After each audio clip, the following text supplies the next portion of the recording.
And we are live, Mr. Gracey Show 101, brother. Howdy, Howdy Mr. doody. Rotolo. Yes, sir. What? That's funny. We we call each other Mr. Gracey, Mr. Rotolo. I Never think in that's real the first time person. I did it. Yeah. You Never. always call me Mr. Gracey. I know. I don't know why. I don't know why. Sorry. I'm gonna start calling you CAG. Yeah, that's fine. CAG, CAG. baby. Yeah, man. We got a fun show today, folks. We got PeaceMaker Sherrif Aldo coming on. He's running for sheriff down under. I believe in Florida. Down under in Florida, yeah. Yeah. I think we're gonna have a lot of people moving out of New York City to Florida. I might be one of them from Jersey to Florida, bro, because this state is fucking run like a maniac zone too. But talk to me about New York. Who'd they get? Well, I mean the Democrat primary for mayor, they elected freaking the socialists, the full on out in the open socialists. Like, Yeah. it's just, I mean, oh my God. I heard someone the other day say, why are Republicans scared of socialism? Because it never fucking works. That's Ever. why.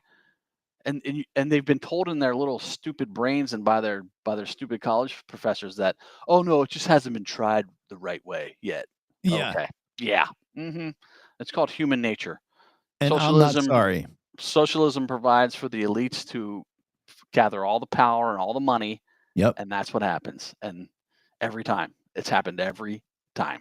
Preach it, dude. I mean, how many times do you have to try before you say it's not a fucking working way to govern people or fucking govern anything? Well, and the people that are telling these useful idiots that we haven't tried it the right way know that they don't know and want them to put them in power so that they can be in power, right? And then they're fucked. So Chad, like, and he was openly saying like these crazy socialized ideas too. Like, it wasn't like he was hiding behind some fucking veil campaign or whatever. Like, he was coming out crazy ideas, and people are like, it's fully in the open. Fully in the open. He wants to defund the NYPD. He wants to send in social work, like all the crazy shit that they were talking about back when when Trump's first term was winding down and Biden was coming in office. Right. All that crazy kind of stuff about defund the police and we should send social workers to crime scenes. Like, yeah, go ahead and fucking do that and see what happens. Right. You're going to end up with a lot of dead social workers. Can we just kind of go off and say, like, so I'm pretty sure when Giuliani, the Republican, took over office, he was taken over from some fucking left piece of shit, and he had to clean up this entire fucking city and did a wonderful job by doing it. And he did it by law and order and fucking going after these fucking lifetime criminals and really making the streets safe. So this guy who's talking about defunding the police, when they fucking tried that with fucking BLM movements and all that shit, it doesn't work. And you get fucking riots and people robbing fucking little old ladies. Like, it's insane that these people want to vote for somebody like that. And it's like, I almost don't want to help them. Let them fucking implode. It's all the rich white liberal kids. You're right. Apparently this guy's 33 years old. I don't even know what his name is. I don't even fucking care. He's 33 years old. He comes from a rich family. He's never worked. Yep. This is who you want to run your city. He has no experience running anything, and now he's possibly going to be mayor. You still have to have the general election in, I guess, November. Yep. And I don't know who. Well, Eric Adams is the incumbent. I guess he's running against him. Yeah. But I think there's a Republican candidate to it. I don't know his name. Scott Blayo, or whatever that guy's name is on Instagram, talks about him. Does he have a shot? I don't know. Yeah. I mean, I hope so. I hope enough of New York wakes up and goes, hey, wait a minute. Yeah. Well, you know what, though? You made a really good point, though, Chad, because you said it's like these fucking young white people, blah, blah, blah, blah, blah. They're probably living in these fucking high-rise buildings where they don't have to worry about the crime coming into them. When the city when the city gets too out of control, they go to their fucking house in the Hamptons or down in Florida, and they don't have to worry about it. They just leave the city in chaos, vote in these shitty-ass people, and they don't have to deal with the wake that's left behind because of their stupid. Yeah, I mean, definitely, that's what happened. And the alternative candidate for the primary was Cuomo. The homo. I mean, that's not a great choice either. No. He's already had his problems, being governor and sexual harassment and putting, COVID patients back into old folks' homes and killing grandma. Yeah. Like they told you that you're killing grandma by not wearing a mask or getting an injection, but they're literally putting COVID patients into retirement homes. Yeah, but Chad, you know what? Him and his brother got on CNN every night and spoke just like two regular people, and that's why they were so good. But meanwhile, they're fucking over the city, sexually harassing New York fucking state troopers. Like, and this guy has the balls to fucking show his face and try and run for another fucking office. Come on. Like, and so he got handily defeated by this Marxist socialist. Great, but it's wild. It's just wild to watch, man. well, How it's who these people will vote for. yeah. Well, it's just like in a normal like citizen's life, if you get charged with sexual harassment, it goes on your public record. You're probably gonna have a hard time finding another job, let alone fucking running for office. These guys, it's like they just get out of jail free cards, no problem. Oh yeah, well, it's Democrats. Yeah. Because look at Giuliani, right? They were trying to go after him for fucking nothing when he fucking cleaned up their city, like saying he lied for Trump and blah blah blah blah blah. He's his lawyer, bro. We do what the fuck he wants. He could say what he wants. Lawyer means liar. Yeah, it's fucking nuts. It's just wild to watch. And what else? I mean, well, Gavin Newsom's going to try to run for president here, our lovely governor in California.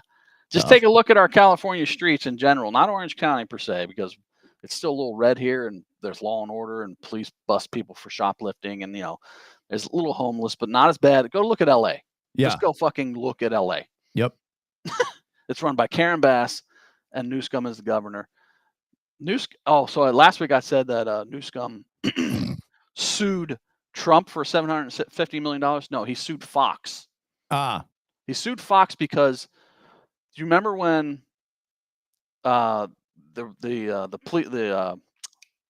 National Guard was called into LA because Karen Bass told the cops to stand down to protect the ICE agents going in and arresting illegal immigrants. Yep. So it's a good reason for the Democrats to riot to save those people from being removed from their city. Awesome. And so there was a phone. So Trump said he called Newsom on a certain day and spoke to him for 16 minutes. And Newsom denied that call happened. Right? Really? Yeah. He said, no, he never called me because Trump called him to tell him he's going to send in the National Guard because at first Newsom was like, he never told me he can't just send in the National Guard into my state, and which he can legally. Yeah. Sorry. So then Trump shows the receipts. Here's the first call you didn't answer, and here's the 16-minute call we did. Boom. Wow. Fox reported on that, but they got the day wrong. Oh, God. So he's suing him for defamation. Lying, Newsom is suing Fox for lying. Can you imagine? This is so fucking insane, dude. And you know people follow this guy and want to vote for him. Well, you know what it is, Chad? Like, so he's suing Fox for fucking something that's so stupid. They just got the date wrong. I'm sure they're going to fucking do a retraction, but they were actually reporting a real story. Bernie Sanders is on Rogan saying that, oh my God, how dare Trump go out and sue legacy media for lying about him, blah, blah, blah, blah, blah. Meanwhile, Newsom's doing it, and they didn't lie about him. They did the truth. They just got the fucking date wrong. Right. So it's like, well, of course, what's good for the gander is good for the goose is good for the gander. That's right. Not in the Democrats' case. So Bernie Sanders can get on Rogan and denounce Trump for suing for blatant lies. Yep. And he sued 60 Minutes. God damn it. He sued 60 Minutes because they altered Kamala Harris's answers. He has proof of it, to make her look more cogent and fucking intelligent, which she's not. And they couldn't even do that with editing, but go ahead. And that, 60 Minutes is supposed to be this upstanding news organization, yet they're literally helping a candidate who's an idiot look like she's smart by changing answers in her interview and editing it. Yeah. Trump sued him for that. Bernie Sanders is defending that. Well, And of course, then I just saw another interview with this fucking asshole. He's like, oh, the Democrats or the Republicans are the ones that are ushering in Stalinism and all this bullshit. I'm like, what are you talking about? Stalinism. Have you not noticed what your party did over the course of the Biden administration and COVID? Come on, man. Right. That was the one thing I liked about the Rogan interview, and it's probably because what was that? This guy Jason Klingman I went to high school with just said to get the hairball out of my throat. Those are ladies' pubic hair. I'm licking Chad's my licking my underarms too much. Yeah, come on. Yeah, ladies, they're ladies' pubes. That sounds better. Yeah, dude. Licking the armpits. That's like that SNL skit where she sniffs her armpits when nobody's looking. But what the fuck was like? Oh, not to change topics real quick, but before I forget, I want to congratulate my father who retired yesterday, man. Yes. I saw your post. That's very cool. Dude, I am so thank you, dude. I'm so proud of that man. I don't get to tell him often in person because I'm not that sentimental like that, but I'll tell the audience here. 30 years head engineer for Passaic Valley Sewage Commission. The guy has patented stuff that he's designed. They wanted to keep him there for another 30 years. They did not want to see him go. And just super proud of him. Dad, congratulations. That's awesome. Enjoy retirement. And don't worry, I'll put you to work. I got a lot of things for you to do. Congrats, Mr. Rotolo. What's he going to do? So that's what people ask me. He's like, I got another job. They're like, what? He's like opening up a chair, cracking a beer, and going to the beach. Nice. So exactly. Yeah. But I said, I'm like, Dad, don't get complacent, like stay in a routine, because I feel like that keeps you going. You know what I'm saying? Like he always hard worker and stuff. But if you just start like laying around watching TV, that's when you could start aging pretty quick. Yes. True. Stay active. True. Keep your brain active, all that stuff. Yes. Before we bring on our guest, Chad, should we fucking let the audience know who is lurking in the background? Mr. Bob. Hey. There he Bob is back. How you doing? How's everybody? Yes. With a fresh cut, with a fresh look. Bobby's down some pounds. He's getting healthy. What's good, Bobby? I'm doing good, bro. You know, I had to take a couple weeks away, but I'm back, I'm back ready for action. And it looks like the time off did you good, man.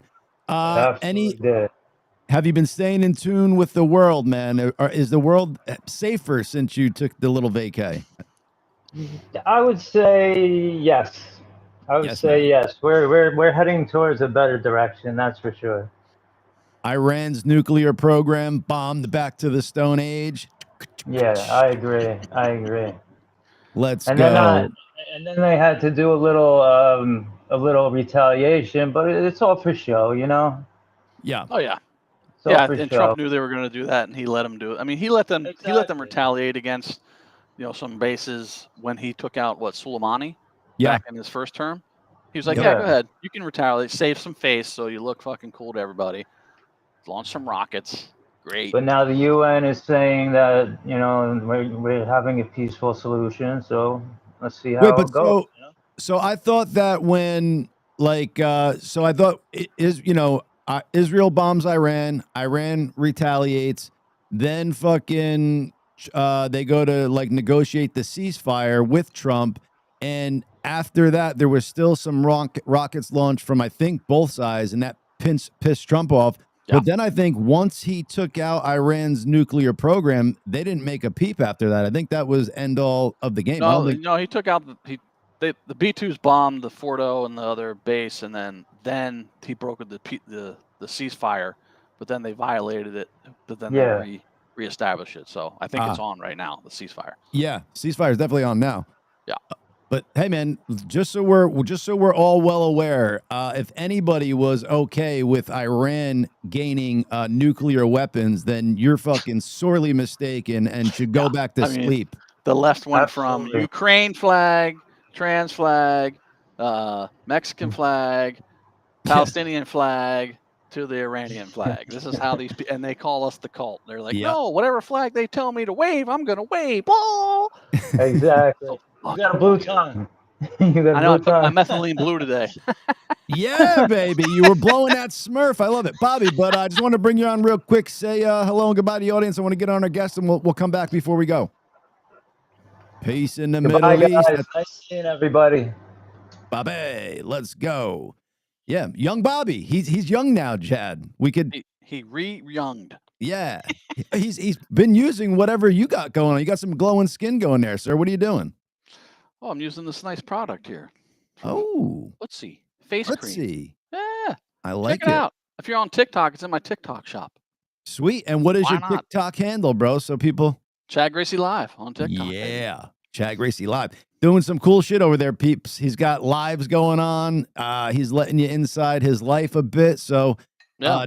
Don't just catch him here, catch him there, man. And Bill, yeah, we have an agency on TikTok, so we're signing up creators, and I'm gonna start having some of those creators come on the show. Like next week, we have a girl named Jen Smith, who's in our agency. Well, no, she's a recruiter for our agency, but she has a new song out that's really good, and I think we'll play it on the show a little bit. Fuck yeah! If she'll Talk give to it, if she'll let us play some of that for sure. But if not, if she doesn't want us to, we'll certainly have a good interview and direct the peeps to listen. Yeah, and I do have a blue tongue. I took my methylene blue earlier, so. You sure it's not a blue chew and you were out last night really doing your thing? No, I took it this morning. I have a big boner right now. Can't see it. Oh my God, what's hitting your chin, Chad? All right, enough fun here, folks. Let's get on Mr. Peacemaker Aldo, running for sheriff down in, is it Florida, good sir? What's going on? Virginia Beach, Virginia. Great afternoon, gentlemen. Hi, how are you? Awesome. Yourself? Very good, thank you. I appreciate you coming on. Thanks for having me. I appreciate it. That's a killer hat you have there, dude. I can tell your patriotism is shining through. Hey, man. Better be wearing this hat than the alternative. Preach it, dude. Absolutely. So talk to us. What should I call you? Is it Peace? You want me to call you Peacemaker Aldo? Do you have a name that you want me shortened? Aldo is fine. That's mostly what usually people call me. Peacemaker as well. Whatever you're comfortable with. Rock on. Cool. You have an interesting story there, Aldo, that I want to dive into and unpack. You kind of let me into some cool information about you and some of the hardships that you went through where people tried to break you, but your resolve just came through and you became stronger. You want to talk to me about some 67 days you did somewhere? Yeah, I'm still a jail virgin. I spent 67 days in solitary confinement. Because our courts, who like to selectively apply the rule of law, put me in. The real reason was because of my politics, what we're going to get into. But they used a false order in a family law matter that was invalid, but they don't care. Just like the Supreme Court has been battering back and forth, there should be no executive imperialism. Well, that's kind of ironic coming out of the judicial imperialism reality that we've been all cast in involuntarily for generations. I can't 100%. say, I was going to say, I can't say I disagree with anything you just said right there, my man. So talk to me how this kind of came about. Was this your politics and that passion for it? Is this something that kind of you've been into for a very long time, or did you start waking up around 2018, 2019, 2020-ish? 5 years ago, I got hit with a nightmare divorce, and things weren't as they should have been. But it became more and more bizarre as I dug deeper into it, and it was a system issue. It's one thing for an accuser to lie about you. It's another thing for a bar member or court officer or attorney to continue those lies or build on them or even create or structure them. It's entirely another problem when our system encourages it. And when you bring it to the attention of the system, instead of a judge going, hey, let's have a hearing here and see what's going on and get to some truth and some rule of law, they do just the opposite. They smack you down for contempt of court, for being incivil, and fine you and start threatening you with jail. And that's been my reality for the last 5 years. And I can tell you this, brothers, I'm not a slave, you're not a slave, and your listeners are not a slave. But our system has enslaved us, and that's going to stop. And that's what's coming about. Yeah. And I like that. Yeah. For sure. And it takes the people to stand up, and enough of them to stand up, because I think they've gotten away with it so long because people didn't have a microphone. They didn't have access to a public forum to kind of get these stories out there and let the people know the abuses that they entailed so it doesn't happen to them. So I think that, with people getting a mouthpiece and social media access and stuff, it's going to start maybe getting change involved and having these, like, taking the power away from these fucking officials that are doing shit like that. Yeah. It's deep. It's deeper than that. There's a saying out there that you've got the soapbox, that's the media. You got the ballot box, that's the elections, which we all know have been hijacked. You got the jury box, which I'm going to explain to you how long that's been hijacked. And then you got the cartridge box. And by the time you get to the cartridge box, everybody loses, but that's what evil wants. Evil wants destruction at all costs. But what's happening is we all have been living in a reality like boiled frogs for generations. We didn't understand. And, you know, waking people up, there's a lot of Stockholm syndrome going on. I just had some of that yesterday. I spoke to a group of patriots in Gloucester County, Virginia, that are doing our grand jury oversight movement. And, you know, it's like they're waking up going, oh my gosh, I don't even know what real freedom is like. And I can imagine what life would have been like in the times of emancipation when people were born into it, and all of a sudden those chains are broken, and they're kind of like, oh my gosh, how am I going to feed myself? What's this going to look like? Maybe I should stay in this distorted reality. But the fact of the matter is that modern technology is being what it is, and you know, shows like you guys, you wake people up, you realize you got a choice to make. We have a better reality and a better future. And, you know, biblically speaking, there's a destiny. It's either the lake of fire or the book of life. And, you know, that reality is upon us. And I can tell you this, it's our duty to act. It's God's to determine the outcome. That's John Quincy Adams' quote. And, you know, destiny is always upon us if you really understand it. And we're just, you know, we're doing what we were born to do, which is reclaiming our freedom, that life, liberty, pursuit of happiness, which made America unique. America is more than a place. It's more than an idea. It is a spirit of liberty and hope that lights the way for the rest of this planet. And as we have done for the last couple hundred years, predictably, we went into the tank for a while, but we are coming out stronger and better. And that's what tomorrow is about. Yes. Love it. And hell yeah. I love what you just said right there, man. And that pumped me up, man. Getting America back to those roots and what they stood for and stood their ground for, and you know, took back from England and all that stuff. Like give the power to the people, the freedoms and all that stuff. I love it. Is this a reason why you're running for sheriff out in Virginia Beach? Like, do you see some kind of corruption going on or something down there where you have and can make a change? Oh boy, that's a loaded question. So yeah, I was a candidate last year in the special election cycle because our elected sheriff left office early. With a $1,000 budget out of my back pocket and a small handful of supporters, I ran on a very simple independent campaign to restore accountability via grand jury rights. And I'll get into that in a minute. I got 30% of the vote, or almost 50,000 votes. It shocked the incumbents because I had significant opposition from all sides. Right, left, center, everybody was afraid of giving the people back their power. And the sheriff has the authority to do that, and not only the authority, but the duty. And I'll get into that in a minute. But the sheriffs we have now are what I call administrative sheriffs. They have generationally been neutered, and they think the judges are their bosses, when in fact their bosses are we the people in their community who elected them and who pay their salary. Yep. And so I started a movement called the PeaceMaker Sherrif movement, me being the first example of that. And I'm running again now in the regular election in Virginia Beach coming up. I've got an army of supporters and a war chest and a purpose. And I can tell you that if we haven't flipped grand jury control before then, it's going to happen on election day, because I will use the sheriff's authority lawfully and peacefully to give the citizens back access to their grand jury, which was taken away from us in 1946 with the Federal Criminal Procedures Act. And your audience needs to understand, in 1947 was the official start of the CIA, which had been operating before that. So none of this is happenstance. All of it gets into the swamp and some very deep pits here. We'll start unbundling a little bit. Yeah, man. Let's fucking go, dude. I like where your head is at. And that's got to be a great campaign for the citizens of Virginia Beach to hear you running on, because who wouldn't want everything you just said right there? So, well, you'd be surprised. As much as people want change, there are some people who benefit from it. And, you know, when they start opening their eyes up to what our reality, what rule of law is supposed to be and what our reality is supposed to be, it makes them nervous. So, you know, even in the Patriot movement and the Truther movement, you got patriots that's spelled Paytriot. My patriotism stops at the point that it's going to impact my wallet.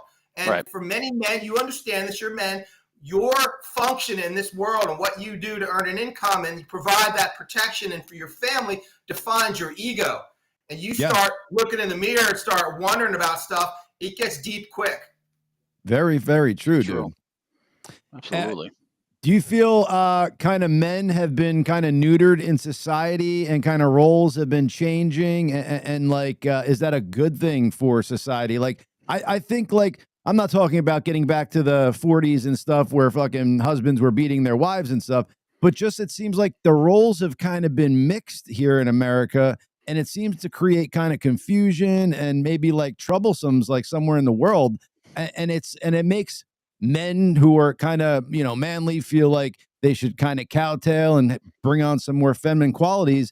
And I don't think that's like really the answer. I think you need some strong leaders, whether it's an alpha male or an alpha female. I don't think we need to neuter men and make them, or especially, big black men, big white men, and make them feel like they have to act inferior just because of, I don't know, society's calling for it. It just seems weird.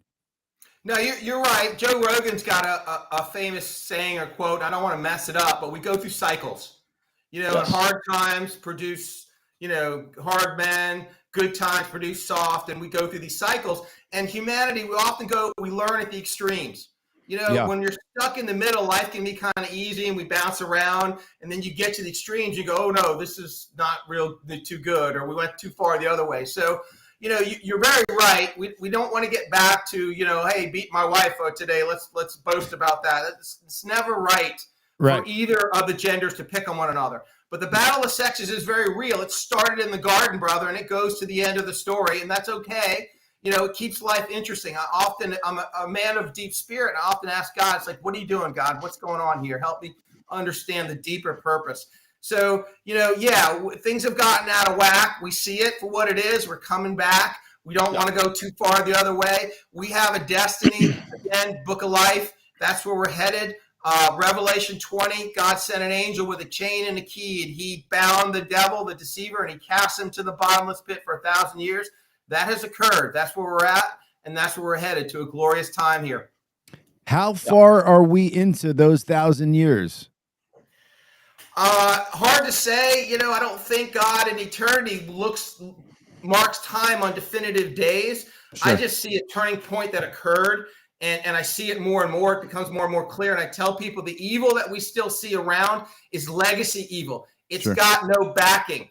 So it will start to evaporate quicker and quicker. You saw it with this No Kings thing that was funded by whoever, Soros, the deep state, and it turned out to be a whole lot of hoopla. And now I understand on July 17th, there's a second version of that. And there's a lot of organization, but there's not a lot of momentum behind it. So, in my opinion, we have turned a corner spiritually and biblically in humanity's history. We're in this 1,000-year sort of landing, if you will, into the new heaven on the new earth, which was a wonderful thing. But to switch gears, I'd like to bring you guys into the RestoreGrandJuryRights.org movement. It's really where the meat matter is. I tell people, look, we can sit and bitch and complain about what's wrong till the cows come home and weigh ourselves out, but where the fruit of our thoughts are and the productive time is to talk about what we can do and what is happening in the now to change our reality for the better. Rock on. Give that site one more time and say it's kind of slow, so just in case people didn't hear that.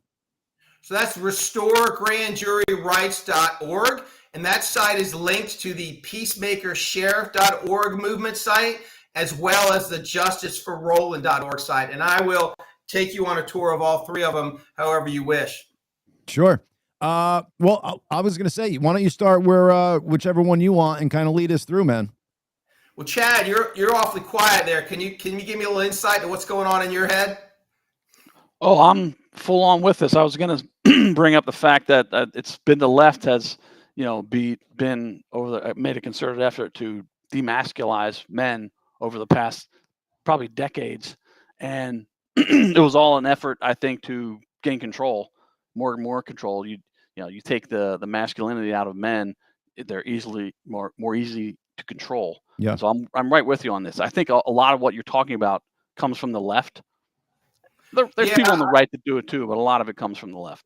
I see it more, the systems that are in place, I see them more as a uni party, but I hear you. Yeah, oh, absolutely. So let's talk about RestoreGrandJuryRights.org. If your viewers are to go there, you'd see a picture pop of Uncle Sam pointing at you and a jury of your peers around him pointing at you saying, you are not free yet.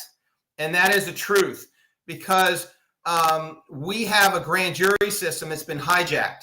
And why is that important, Aldo? Our grand jury when it's recognized, when it's impaneled, and when it comes to agreement or unity, has what's called absolute authority.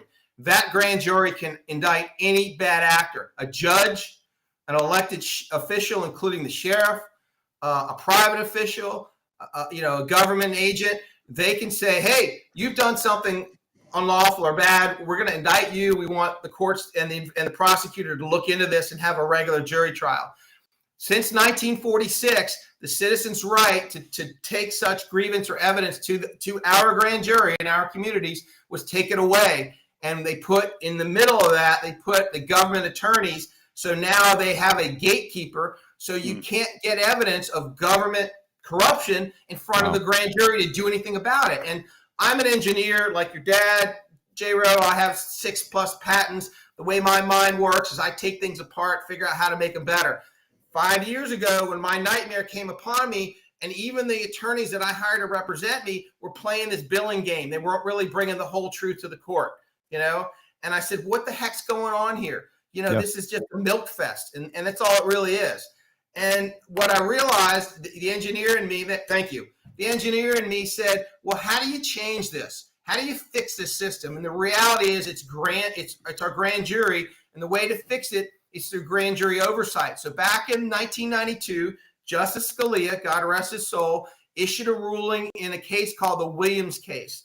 And there's some summaries of it on our website, but he said a lot of very pertinent things. And one of them was, hey, this grand jury, it's a protector of the citizens against arbitrary and oppressive government action. Now, do you think that we've been living in a reality of arbitrary and oppressive government actions? Definitely not. And then Scalia went on to say a bunch of other things, that the grand jury is supposed to operate separate from the courts. It's supposed to be a tool of the citizens. And those are things that the courts knew, but they've hijacked it and they've taken it away from us. And, last year I took a group of citizens in a coordinated, lawful manner to our local grand jury to present evidence of corruption because the courts were not following the rules. And what do? They jumped me, carried me out of the courthouse. That's on the video on the website. We went back. They jailed some of our members. They started roughing us up in the courtroom. I mean, it was just ridiculous. We had to go through that, though, because we took all those events, we packaged them up, we sent them up to the Supreme Court. But what we realized is, hey, the Supreme Court's part of the system. It's part of the problem. Yep. So what do we do next? We started this movement, and we figured out a way, and that's what's on the website. On that website is a link. It says, start your community oversight committee now. And when you click on that, it pops up a very simple 5-page form. Page 1 is the instructions. Page 2, you fill out a couple of names of the elected officials. You send it off to them. You send it to Trump, Bondi, and Patel in the federal level. You serve a notice to the federal prosecutor, and you start having meetings. Yesterday, I went to a meeting an hour and a half from my town in a small rural community, and it was their grand jury oversight meeting. Why is that important? Because now the community members, the citizens, are telling the officials, hey, we know what you're doing with our grand jury is unlawful. You're gating it. You won't let it hear official corruption, and you're manipulating it, using it to get false indictments against people who are innocent so that you can control our reality. And this isn't just in my county and a few. There are 3,143 counties across the United States. The same ring of corruption is going on everywhere. And so we've developed a system on how to break it. And the way you break it is you leverage the federal authority over the local corruption.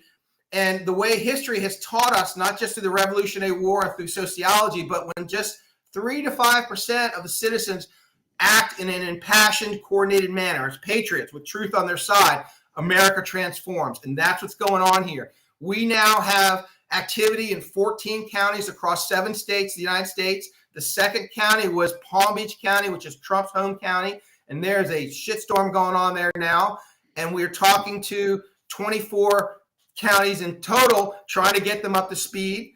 Been trying to communicate with the General Flynn camp. He's famous for many things. One of them is local action equals national impact. As one nation under God, we live and act locally. That's right. What you can do that matters most in this whole situation is what you do locally.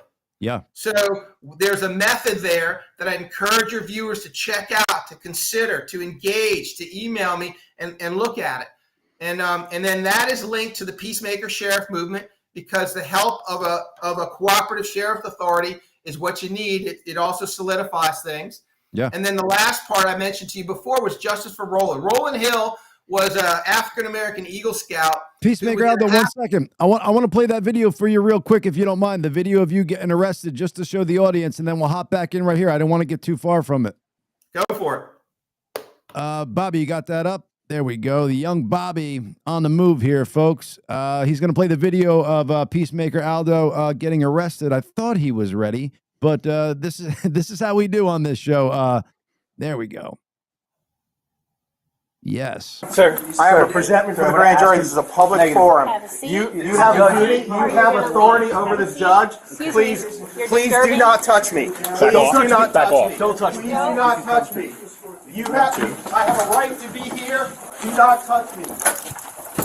Sir, now you can leave. Yeah, you can leave. We're going to escort you out. Wow. Yeah, look, let's talk about some social phenomenon. For a long time, if you were saying something that somebody on the other side of the spectrum didn't like, they'd say, "You're a racist, you're a racist." And that evolved into, now if you say something like in our courts, whatever, they don't like, the moment you say something, you're trespassing.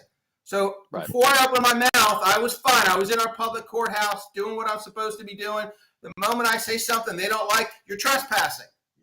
And that's where we're at now. So part of the case, it's at the Supreme Court to say, hey, when is it trespassing in our courthouse to speak your mind? Free speech, right. If it's not protected in our courthouse, what am I supposed to do? Then drop the jury box and pick up the cartridge box? It's funny that we go through these extremes in behavior socially to try to get back to find the right narrow path to our destiny. What was the scenario in that video we just saw? Were you there, or was it someone else's case, or was it your case that you were? So that was July 1, 2024. That was in the grand jury room in Virginia Beach, Virginia. Okay. Virginia Code 48.1, which predates the 1946 thing I told you about, we'll get into more, says that when 5 or more citizens bring a complaint of a public nuisance to the court shall impanel a special grand jury to investigate. When there's shall in the legal code, it means it's obligatory. It's not discretionary.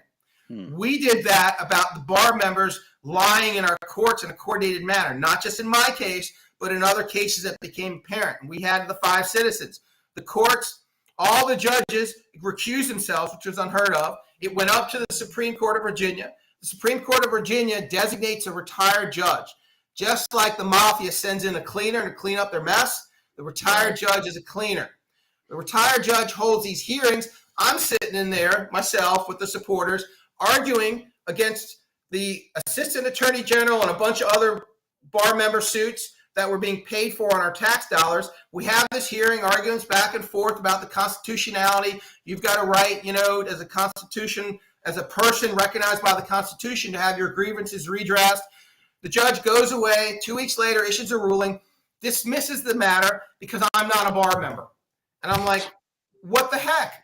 And rather than playing their game in their little sandbox of selectively applying the rule of law, which is tyranny, instead of filing an appeal because it's just another game, I filed something called a quo warranto against that judge, which is Latin for by what authority. By what authority are you violating our constitutional rights? So after debating this with some white hats and good actors that were helping with this, we decided, look, they're not following rule of law that they'd have you believe. It's something called fraud upon the public by the court, because you as a citizen make presumptions that the court's operating correctly. So you give the authorities your consent to be governed, right? Yeah. And when you find out that the people that you elected that took an oath to uphold the Constitution are knowingly and willfully violating it, but doing it with a black robe and this color of law authority to make you think they're not, it's worse than gaslighting. It's worse than projection. And so we started to adjust our tactics and say, what do we do to break out of their little distorted reality or sandbox? And we said, we've got to confront that grand jury, because until 1946, we had that right to do what I did in there, and they took it away from us. And the argument is what they did in 1946, and it was a group of corrupt judges. I could plug you into the guy who did the homework on it. was unlawful. It was amounted to changing our Constitution. It should not have happened, but it did.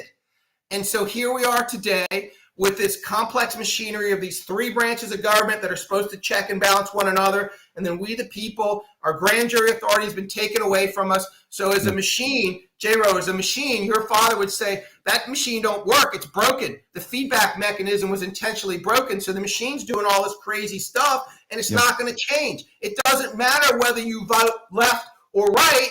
It's uni-party. They're all in control of the budget. They're all in control of the monetary system. They're in control of the courts, the jails, and you have to go to work to pay for it as a slave. Suck it up. And by the way, you got no authority over us because we broke the chain on that in 1946. So what you saw on July 1 was a carefully calculated assault to take back our grand jury rights. And that's what kind of lit the match.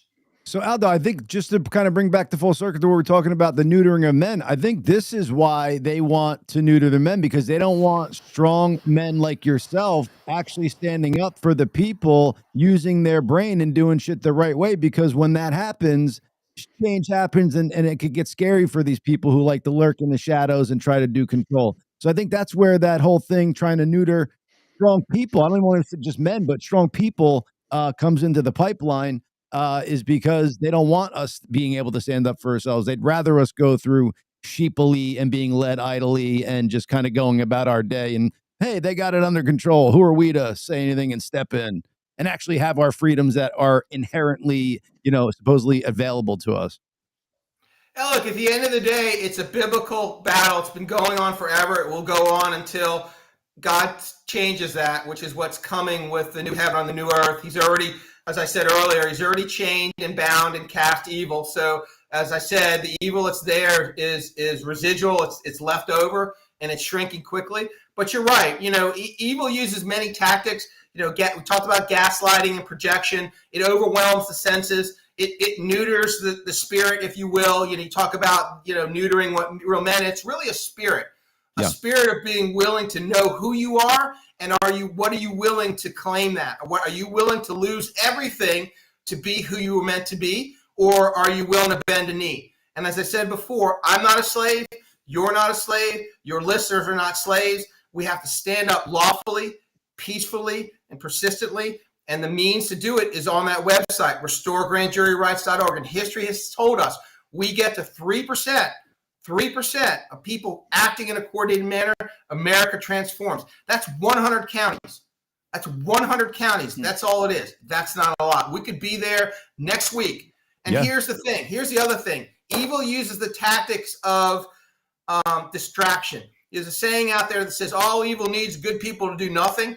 All evil needs is for good people to be opposed to one another and distracted doing the wrong thing. I hear you, brother, but I'm just too busy doing this, and I got this coming up, and I just can't, somebody else will take care of that. You have that attitude, you'll stay a slave for another decade or so. You want to change your reality, get off your butt, put something aside, realize what's important, put your sword down. Evil wants you to go out there, take your sword. You start chasing election integrity. You start chasing border issues. You start chasing trafficking issues. You name it. You start chasing COVID issues. You're not going to get real justice until you fix what's broken in the system. J-Ro, you talk to your father, the engineer, and he'll tell you, you want to fix it, you got to get to the root of the problem. Don't put a Band-Aid on a symptom. Get to the root of it. Amen to that. And speaking of some of those things that you just brought up, dude, it seems like now Kash Patel just put out a thing saying implicitly they have evidence that the 2020 election was heavily interfered by the CCP. January 6th, they found out now that the Biden administration was 100% the start of that, and it was all fucking theater. And these things are starting to come out now that we were lied to for so long, but in the back of our mind knew what the fuck was going on the entire time. But it's nice to see some light get and shine on this shit.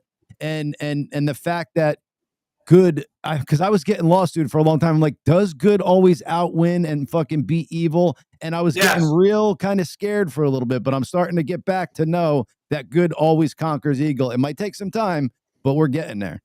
Well, listen. God, who's the creator and sovereign of everything, has time in his hands. Time is endless to him. But I can tell you that good is so much more powerful than evil that if good were to pick up its sword and just start to destroy evil, it'd be like picking on a kid. So Right. how did this all unfold?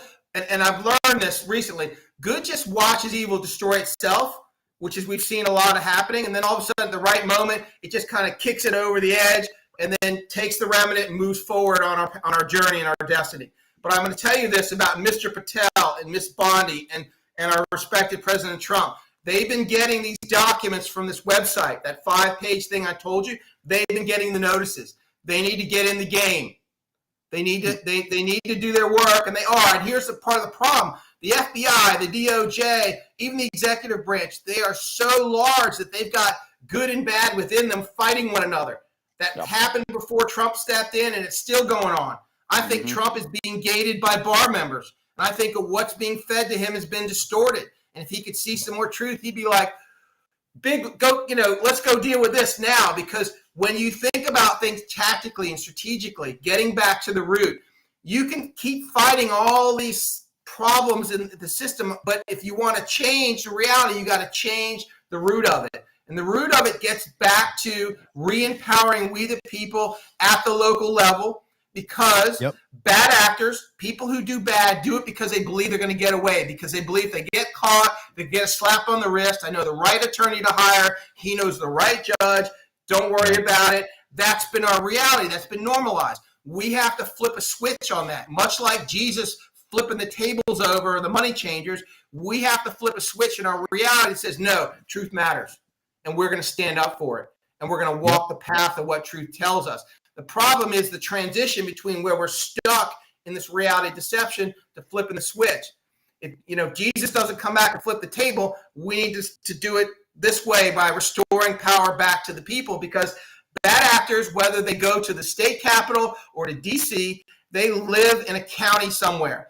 And when they go home to their county and something has changed and they have to answer for what they've done to their neighbors on a common level, right? You've heard the saying, try getting away with that in a small town. Yeah. I tell you, try getting away in a county that has grand jury oversight. You can't, and you won't. And that starts to change our reality at the grassroots level. And all of a sudden, the stuff that happened with the elections coming from China or wherever, it changes. The efforts of the external bad actors to try to get into our stuff, it bounces off the dome of the truth of us living in a truth-based reality, because the citizens know truth matters, and that's what they want. They want that freedom and that prosperity that comes with it. And Elon Musk, if you hear about what he talks about a prosperous future coming, but that prosperous future needs a reality of accountability and truth for it to start. So my encouragement, somebody knows Elon, ask Elon to look at the website. Ask him to challenge it and contact me. If you've got a better way of doing this, bring it forward, brother, because that's what America's about.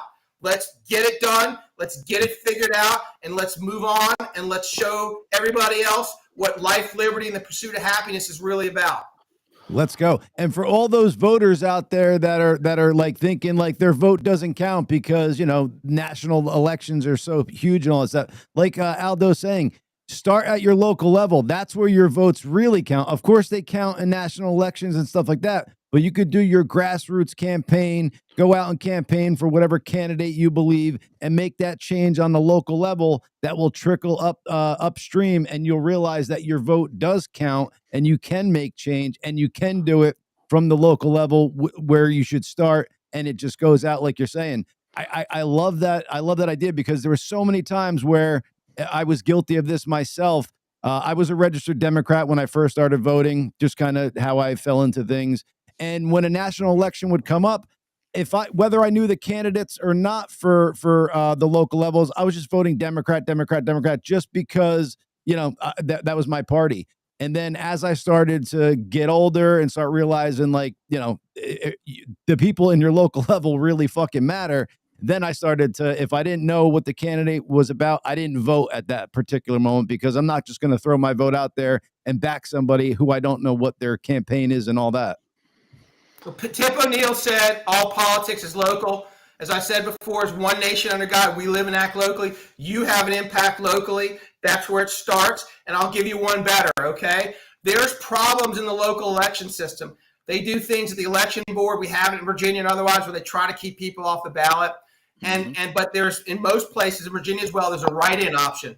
So we've created a plan with this PeaceMaker Sherrif movement. You got a person in your county who's willing to sign an oath to your community to say he will uphold the PeaceMaker Sherrif standards and he will use his authority to restore that grand jury back to your community, to the citizens.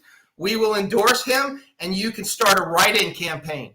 So we want to try to really impact things. And people don't appreciate the power of the sheriff's authority in all the counties and county equivalents.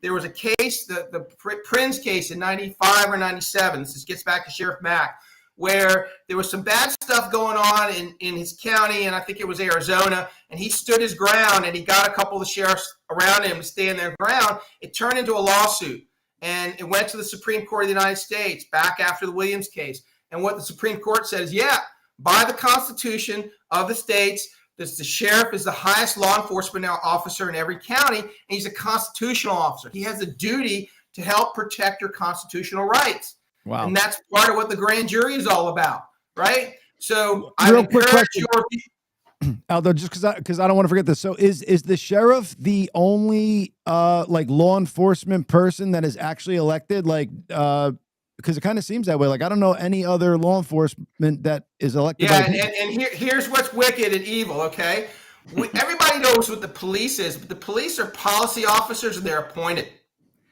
And the sheriff is elected, so he's accountable to the people that elects him, right? So if you think about it, if you want to be held to account for our Constitution, our rules, you want it by somebody who is accountable to you, right? Not somebody who's appointed who doesn't care, who wants to shove his boot up your ass because that's what his boss told him to do, and his boss is the mayor or whatever. So that's one person removed from you as a voter. So there's another subtle thing going on here. The sheriffs should be the highest law enforcement officer, and they are in most rural counties, keeping peace on the streets. But what's been happening is the police authority has been crept into the equation. And that takes that enforcement on the street level in your reality one step away from the voter. That's a problem. And they're policy officers. So they're out there with these 1,000-page policy codes that the legislatures have been jamming down our throats for generations, trying to figure out what you did wrong. You know the Miranda rights, what you say can and will be used against you in a court of law? What about if I show you some truth that it'll be used to help me? They don't care. They don't care. They just want to fill their jails, take from you, and exercise authority to break you down. What we need is a recognition of what the Constitution is about. It's a contract to protect our inalienable rights, the one God gave us, right? Yeah. And that needs to be exercised that way. But there's a problem. As I said, the sheriffs for generations have been neutered, and they've been controlled by their salary and their retirement. You don't do what the judge says, we're going to run you out of here, boy. And you're going to be, that's the reality of it. I know some good sheriffs. There are a couple of good ones out there that know what I'm about and know what I'm doing, and they're supporting me, but they have to do it behind the scenes, because if they stood up publicly, the corrupt cabal in their community would run them out. And then where would they be left? And they put their lives into this, their retirement and everything else. I'm coming from the outside. I was hired to become a deputy sheriff of Virginia Beach in 2022, passed all the tests, all the background checks, until the judges found out, because they understood that I was a whistleblower against that corruption, and they yanked my ticket. So I said, screw you guys. After you put me in jail for 67 days on solitary confinement to try to break me, I came out stronger. I put together the movement, and I put my second campaign together. Yes. Wow. Do you have any chapters or charters in California right now? Because that's where I live. I live in this. So we're working with a group out of Riverside County. Okay. Any county, across California, go to that website, look at the documents, ask me any questions. You just got to fill out a couple names. You collect 12 signatures. You follow the instructions. You submit them. You start having your meetings. You're off to the races. We put you on the website as a list. We have a web developer who's already developed a canned website for your community. They'll set it up with your details, help you, get it going, and then hand it off to you. And we're not reinventing the wheel here.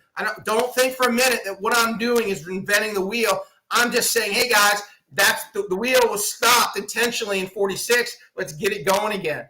And there's on our website, there's a resource page. And on that resource page, there are all sorts of links. There's a grand jury administrative college level course you can take. The city and county of San Diego, California has a civil grand jury that has a website. You can go check it out. But let me warn you, that grand jury has been neutered because the judges pick the jurors, which they're not supposed to. That's control number one. And the judges have limited the scope of that grand jury and will not let them hear corruption about the court. That's number two. So when these county committees get started, they're doing four basic things. Number one, they're making sure the grand jury's picked in a way that it is truly independent and not beholden to anybody or any wrong entity. Number two, they're making sure the door to the grand jury is opened so the grand jury can hear all kinds of evidence, whether it's against the courts or the public officials or whether it has to do with something private. It needs to get to the grand jury. It's been gated and blocked for now. Number three, they're making sure the grand jury is fully informed of what their powers are.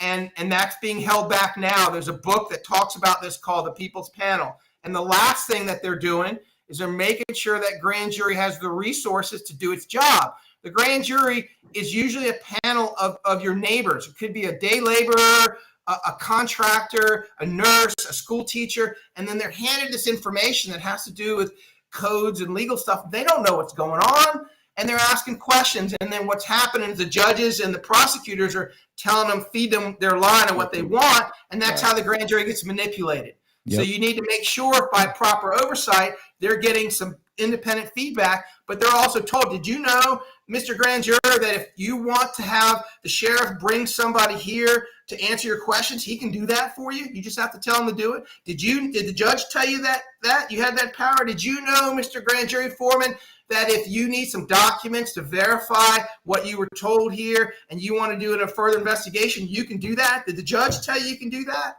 So really what the oversight committee is doing is really simple. It's like selling Girl Scout cookies. You know, it's just making sure that there are four key elements that are in fact happening at our grand jury, that's in our courthouse, that we're paying for with our tax dollars, that has our consent to be governed and color of law authority. So it's serving the people, not the judicial mafia. Yeah. There is a bar mafia that is alive and well. And hear me when I tell you, I am not here to vilify any individual or any class of individuals, but I am here to tell you, not slaves, and I'm standing against bad behaviors, and I'm standing up for a better path. There's a better way for all of us, including those bar members, but they're going to have to let go of this unholy control that they feel entitled to. And here, mark my words, in the future, when history looks back on this time, there will be a category in that DMSV or that manual of behaviors that will point out this social distorted pit we ended up in, where people went to law school and figured out or thought that they had the right to lie in court or manipulate the code or selectively apply the laws, and you and I were subjugated to it, and there's nothing we could do about it. Aldo, I'm loving everything that we're hearing here. I want to touch back on one thing that we were talking about, and then I also want to direct people to those sites again, and then I want to have you back on before the November, I believe, 4th election, like a week or two before that, so we can get our audience, reacquainted with you and jazz that up and all that. But you said something earlier that I wanted to touch on. You said like some sheriffs are backing you now, but they kind of have to do it behind closed doors because, worried about pensions and stuff like that. Aren't we at a time now to where like we kind of have to just start saying standing up for what we actually stand for and not cowtailing and letting these people like threaten our jobs and all that stuff? Like, aren't we like past the point where we could sit by idly? Like, don't we have to back the right horse, so to speak? And like, kind of, in my opinion, they should be putting their weight behind you now and saying, no, listen to these guys' ideas. I know like you've been lied to for so long and all this stuff, but like kind of why do that behind closed doors? Like come out and say what you actually mean, because their people need to hear it just as much as your county people need to hear it. Well, let me be gracious and respectful to all and just say this. Sheriff Mack, who I have great admiration for, was involved in that Prince case I told you about earlier. He stood his ground as a younger man when he was wearing the badge and helped us all. And my work is a continuation of his. He sees it that way. He's complimented me. I would love it for him to publicly make a statement that the Constitutional Sheriffs and Peace Officers Association is endorsing the PeaceMaker Sherrif movement. That would be a big win. And yes, I hear you. It is time for the real men to stand up and start doing something, because if not, and I'm going to tell you that yesterday I was up in Gloucester. It was a grandmother who's leading the charge. You know, I've seen courage come out of the people you least expect it. And I've seen some big, muscular, beefy guys that don't have a clue as to what's going on, or that they've been enslaved, or they've been leashed. So it's not always the physical nature. It's not always in the male dominant. It is a character trait that transcends gender. And yes, the people of courage who know things have been wrong, they need to stand up, but don't do it on your own. You have to do it in unity. Evil will take you down. You stand up alone. You need to do it with the power of unity. It's a biblical maxim. It started with the man and woman. The Bible talks about a cord of three is stronger. There's power in unity. Unity doesn't mean you agree on everything. It just means you agree on some fundamental things. Yeah. So, you know, the way to do it is to go to the restoregrandjuryrights.org website, to start in your community, to let me know so we can list you and start helping you. And then the other thing you do is you go to the PeaceMaker website, Sheriff website. We're going to put up that pledge that you can print out. You can take it to your sheriff and say, sign this, and tell me that you're going to be a peacemaker in our community. If you won't sign it, we're going to go find somebody else, a retired Navy SEAL or somebody else who's got the gumption, and we're going to let them sign it, and we're going to submit the paperwork for a write-in candidate, and we're going to take your job. So you either do what we say or you do what the judges say. Who do you fear more? Because a lot of these people tell you, you know, oh, evil won't change unless it fears you. And that's why we need a militia. Well, a militia it's in the Constitution. It's okay, but you need to be careful, because what evil wants is destruction. It loves to pit one against the other, particularly in civil matters and civil war. Brother against brother makes evil laugh its ass off, and we do not need to give it that. But you have options. You can take the PeaceMaker Sherrif pledge, print it out, put your elected sheriff's name on there, take it to them as a group of citizens and say, we know what this is about. We'll explain it to you. There's a book about the constitutional sheriff, what they're supposed to do. It's on our website. It gets back to, there are several organizations that promote this. The National Liberty Alliance is one of them. And take it to your sheriff and get him to sign it in front of you. And if he signs it, make it a public thing. Put it in the courthouse. Put it on, you know, make sure everybody's aware. He's a peacemaker. He's going to give us our grand jury authority back if he gets in office. We'll support him and vote him. And if he doesn't do it, you get him out. And you get a special election going. But if he won't sign it and he won't do it because he fears the judges more than he fears you, you go find a brave soul in your county and you do a write-in campaign. You go to the election board, you fill out the paperwork for a write-in campaign, and you make it an issue, and you embarrass them. Because they live in your community. You know, they live on your street somewhere. Somebody picks up their trash. Somebody fixes their car. Somebody punches the keys at the grocery store to check them out. We need one another. We live in a reality. We're designed to serve one another. When a part of it's broken and it's hijacked that authority, we the people have power. We just say, hey, I'm not going to fix your car because I know what you've done and I know what you're about. And we have the right to refuse service, baby. There you go. Well, check this out. So, I mean, our audience could hear it, and I'm sure you got their full weight behind you coming up in this election. But to ensure that, you tell us that you'll deputize myself and Chad, and we'll make sure that our audience comes out and votes in troves when you get elected.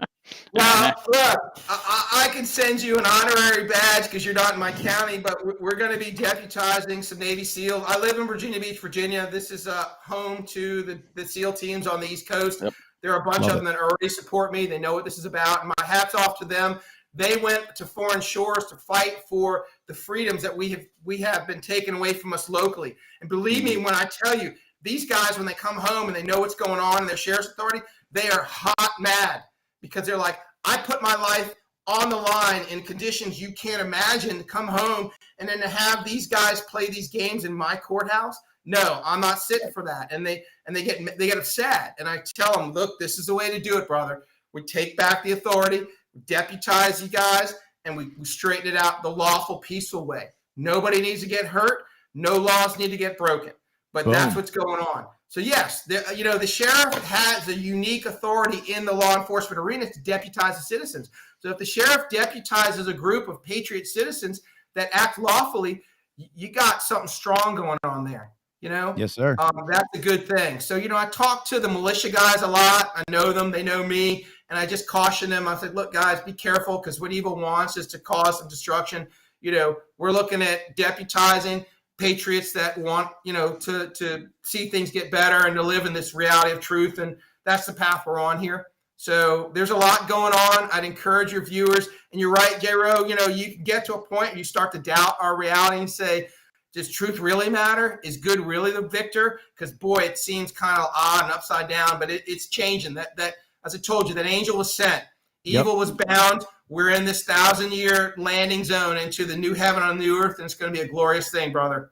Rock on. So, Aldo, like I said, man, because we know that the world has ADHD, and I'm sure they're into this right now, but it could be forgotten out of their brain a week from now. So I want to bring you on about a week or two before your election, reacquaint you with the audience, and unpack some more stuff in here because we just scratched the surface with you. But again, mention those websites, and if you have some kind of maybe social media for yourself where the audience could go through and talk to you, and then we'll post them in the comments and section below in the description. Yeah, so I'm not a big social media guy, but I forced myself onto X or Twitter at PeaceMaker Aldo. You can communicate me there. All these websites have a contact us form, and some of them even have a phone number on there for me. But I would ask your viewers, your listeners, if you could connect me to Elon Musk, that would be great. If you could connect me to General Flynn quicker, that'd be great. If you can push some buttons with Kash Patel or Miss Bondi or Vance or somebody else, the executive branch who's paying attention, that'd be all great. RestoreGrandJuryRights.org is where the formula is. It's free and open source and costs you a dime. All it costs is your time and your consideration. Start collecting some signatures. Let me know. Once we hit 100 counties, we're at that tipping point. It's a national issue that cannot be swept under the rug. That site is linked to the PeaceMakerSherrif.org movement. I'll put up the pledge sheet up there in a couple days. It's not up yet. I'll stick it up. Use that as a tool. Take it to your current sheriff. See if he'll sign it. If he won't, let him know that you'll be working to make sure there's a write-in candidate that will, and we'll help you with that. And then the last one is that Justice for Roland. This African-American Eagle Scout was beaten to death within a half an hour of being in our jail for misdemeanor trespassing. He was handcuffed and bound in a restraining suit. The video on the website, the 5 deputies involved, they got him on the floor. They're pounding this kid. He has no way to defend himself. He's crying for mercy. We know that because there were other people who were in earshot who came forward. We tried to bring this to the media. They shut it down. They hid it under the rug until after the election, until the incumbents kept power, and then we forced it out. They finally indicted 3 of the 5 deputies for manslaughter, too. One of those deputies was in one of the jail cells for one night until he posted a $500 bond. They put me in that same jail cell for 30 days by myself.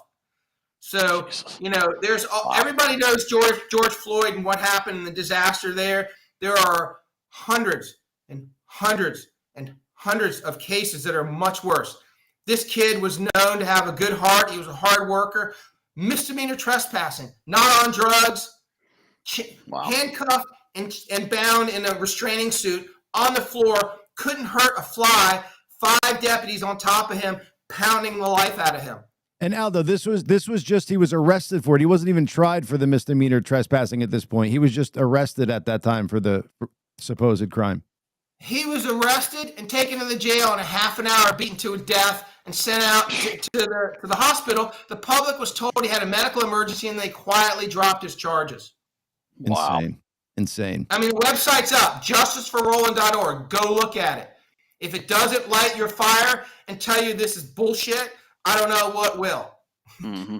Jim Morrison said it best here. They got the guns, but we got the numbers, folks. And time to start using our numbers and getting into unity and getting these people out and getting good people like this gentleman right here, Peacemaker Aldo. You got some great ideas here, man. And we'll start at local at Virginia Beach, get 100 counties on board and take this thing national, like you said. Audience out there, you do have an edict. He's looking to get in contact with Elon Musk, J.D. Vance, people of those nature and stature, so we can get this word out and get it spread locally. So anybody who could do that, please, by all means, hop on that. And Aldo, we want to thank you for coming on, giving us some of your time, dude. And if you will, come back about a week or two before the election, and we're going to do this again and do it and dive in and unpack some more.